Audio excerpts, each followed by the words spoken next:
I think the biggest lie in the Bible is that Mary Magdalene was a harlot. And ever since I heard the story as a little girl, nothing ever sat right with me about it. It just didn't feel right.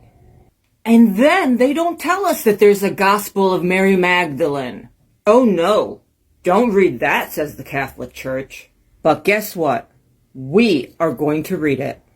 Discovered in fragments in Egypt in 1945, was the most controversial text of early Christianity, the Gospel of Mary Magdalene.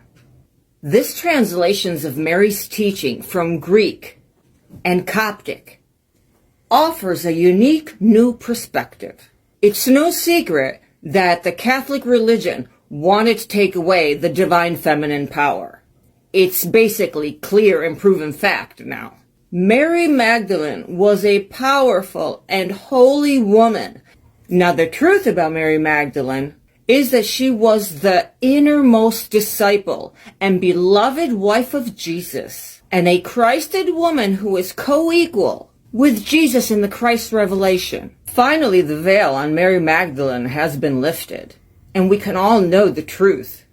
Let's disclose a long-suppressed story of Mary's vital role in the life of Jesus and in the formative period after his crucifixion.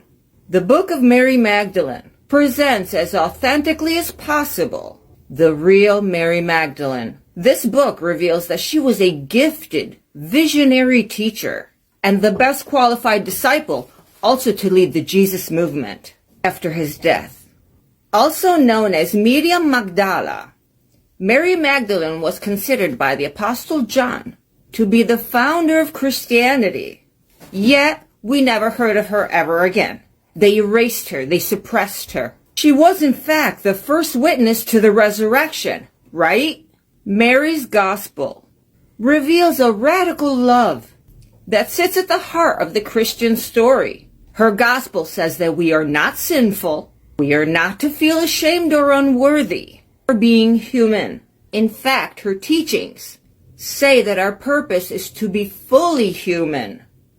To be a true human being, that is.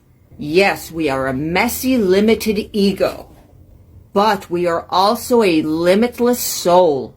So despite its short length, these few pages offer an interesting perspective and view into the form of Christianity. The true teachings, her teachings, were forgotten for a long time, and this short account presents a different interpretation of Jesus' teachings. And it's put in a way to gain internal spiritual knowledge. You do not need a priest to connect with Jesus or to connect with God. That was the establishment and their agenda. You needed them to connect to God, but that is far from the truth. Her gospel rejects the idea that Jesus' suffering and death were a way to eternal life. This is not what she says. And the Bible will tell you that Mary Magdalene was a harlot, but this is far from the truth. That was a totally made-up story, and everybody's been following it for centuries, right?